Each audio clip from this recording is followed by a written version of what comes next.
Bonjour. Aujourd'hui, dimanche le 21 juin, c'est la fête des papas, la fête des pères. Alors, dans nos prières, on va avoir une pensée spéciale à tous les papas, tous les pères, ceux qui sont encore proches de nous, ceux qui nous ont quittés. Demain, c'est aussi le premier anniversaire de l'ordination sacerdotale de notre stagiaire Bruno Cloutier. Alors, on va avoir une pensée aussi pour lui aujourd'hui. Au nom du Père, du Fils et du Saint-Esprit, l'Évangile de Jésus-Christ selon saint Matthieu. En ce temps-là, Jésus disait à ses apôtres, « Ne craignez pas les hommes, rien n'est voilé qui ne sera dévoilé, rien n'est caché qui ne sera connu. Ce que je vous dis dans les ténèbres, dites-le en pleine lumière. Ce que vous entendez au creux de l'oreille, proclamez-le sur les toits. Ne craignez pas ceux qui tuent le corps sans pouvoir tuer l'âme.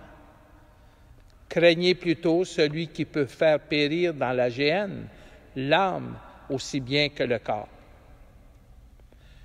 2 moineaux ne sont-ils pas vendus pour 1 sou? Or, pas un seul ne tombe à terre sans que votre Père le veuille. Quant à vous, même les cheveux de votre tête sont tous comptés. Soyez donc sans crainte. Vous valez bien plus qu'une multitude de moineaux. Quiconque se déclarera pour moi devant les hommes, moi aussi je me déclarerai pour lui devant mon Père qui est aux cieux.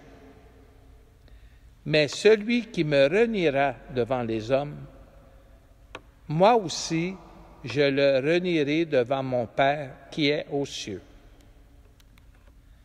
Acclamons la parole de Dieu. Louange à toi, Seigneur Jésus. C'est amusant qu'aujourd'hui, Jésus dit que même les cheveux de votre tête sont tous comptés. On lit ça au moment où les salons de coiffure sont ouverts de nouveau.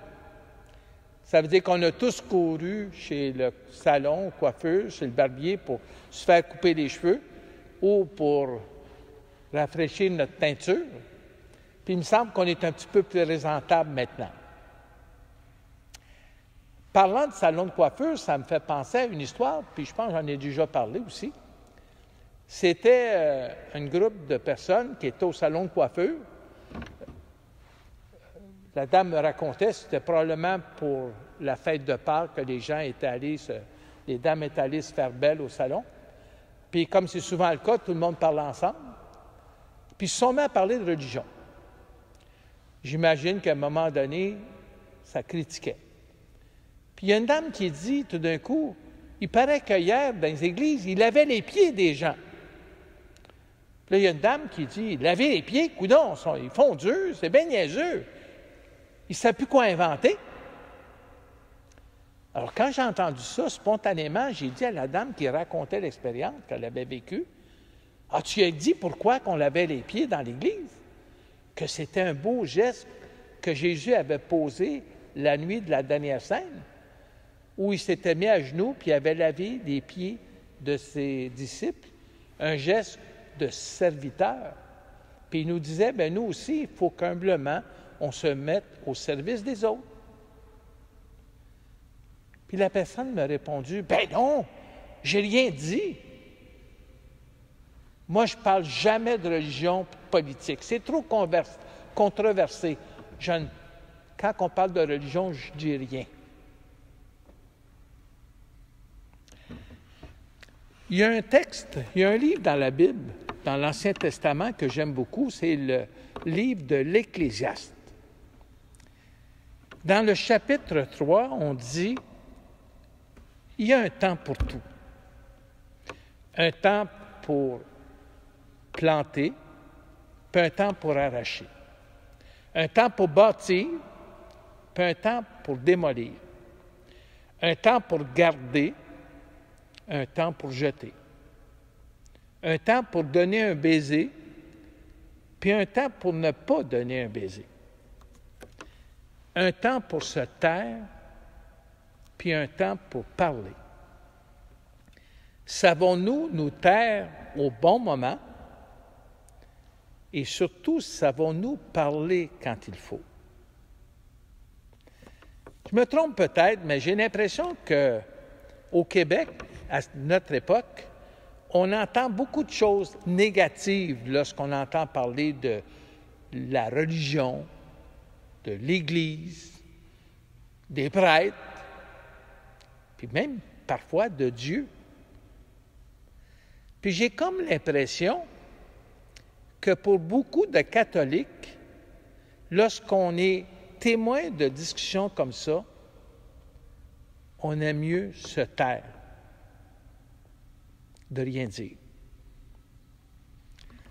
Vous savez, depuis quelques semaines, il y a comme une suite logique dans les textes de la parole de Dieu. Il y a eu la fête de l'Ascension.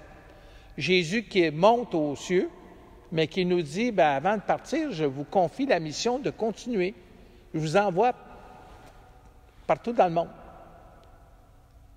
Ensuite, il y a eu la Pentecôte, où on reçoit le don de l'Esprit Saint, le souffle de Dieu qui nous fait avancer, qui nous fait vivre.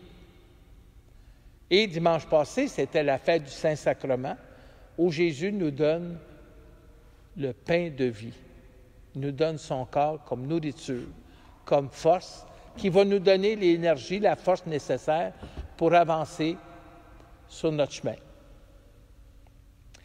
Aujourd'hui, dans l'Évangile, les premières paroles de Jésus, c'est de nous dire « Ne craignez pas ». Fait allusion à quoi? C'est sûr qu'il ne nous dit pas « Ayez pas peur d'attraper le COVID-19 ». Non. Jésus ne nous dit pas « Ne craignez pas d'être tombé malade ». Il dit « Ne craignez pas de témoigner, ne craignez pas de témoigner de votre foi. Ne craignez pas de dire l'attachement que vous avez au Christ Jésus. » Parce que au Québec, on ne craint pas d'être martyrisé. Hein? On ne sera pas persécuté parce qu'on dit qu'on est catholique, qu'on est croyant. Il y a certains pays dans le monde où c'est plus délicat de s'afficher comme croyant chrétien. Mais ce n'est pas le cas au Québec. On ne sera pas martyrisé parce qu'on dit qu'on est catholique, parce qu'on pratique, parce qu'on croit en Dieu, puis on a besoin de notre foi. Ça nous aide. Mais peut-être qu'on craint d'être ridiculisé, d'être critiqué, de passer pour quelqu'un qui est complètement dépassé, là, qui n'est pas intelligent, qui est encore dans la grande noirceur. Jésus nous dit, ne craignez pas.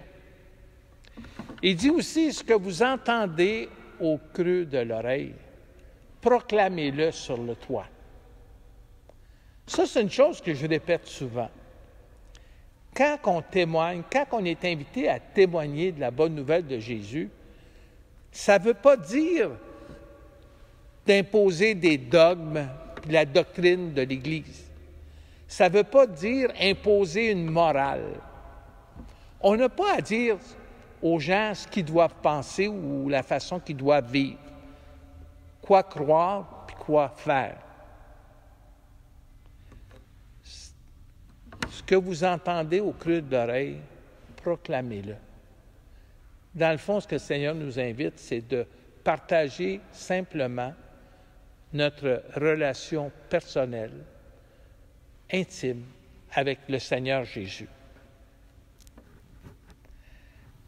Notre archevêque, Monseigneur Lépine, nous parle aussi, des fois, il nous donne une belle explication sur la crainte qu'on a souvent aujourd'hui comme croyants. C'est qu'on a l'impression d'être tout seul à avoir encore la foi. On a l'impression qu'on est le seul à marcher sur un pas, puis tout le reste, il marche sur un autre pas. Puis dans le fond, on se dit, coudonc, c'est peut-être nous autres qui est dans les patates. D'où l'importance de ne pas être seul, l'importance d'avoir un groupe de soutien. Un peu comme les alcooliques qui veulent se remettre sobres, savent qu'ils ne peuvent pas tout seuls, qu'ils ont besoin le soutien d'un groupe. Ils font du meeting. Alors nous aussi, on est invités à participer à une communauté pour se soutenir dans notre foi. Bonne nouvelle, on peut maintenant ouvrir nos églises. Et chez nous, à Notre-Dame des Sept Douleurs, à partir de mercredi, le 24, le jour de la Saint-Jean, on va ouvrir l'église. Au début, elle va être ouverte du mercredi au dimanche, toutes les semaines, à partir de lundi, mercredi, jeudi, vendredi, de midi à 18 heures. Le samedi, de 10 heures le matin jusqu'à 17 heures le soir. Puis le dimanche, pour le moment, seulement l'après-midi. On dit ça parce qu'il y a des restrictions pour nous par rapport à l'Église. Comme partout, il faut respecter les distances de 2 mètres. Il faut respecter le fait de se laver les mains. Nos bénévoles vont tous avoir le masque. Il y a plein de choses comme ça. Il y a des indications sur où on peut passer, où on peut s'asseoir pour ne pas être trop proche des uns des autres. Mais il y a aussi une autre restriction qui est bien importante. On ne peut pas faire de rassemblement de plus de 50 personnes. Or, dans nos églises, le dimanche, à toutes les 4 messes, il y a plus que 50 personnes, habituellement. Donc, pour le moment, on ouvre les églises, mais on ne commence pas encore officiellement les messes. En particulier, le dimanche prochain, il n'y aura pas encore de messe à l'église. Ça va venir plus tard. Éventuellement, le gouvernement va élargir le nombre. Il va tenir compte que les églises sont très grandes, puis que peut-être qu'on pourra accueillir plus que 50 personnes. Puis on recommencera officiellement les messes. On vous avisera. Mais déjà, vous êtes invités à venir prier. On va même exposer le Saint-Sacrement tous les jours dans l'après-midi. Quand Armand ou moi, on va être là, si vous désirez vous confesser, vous pourrez le faire aussi, ou tout simplement converser avec le prêtre.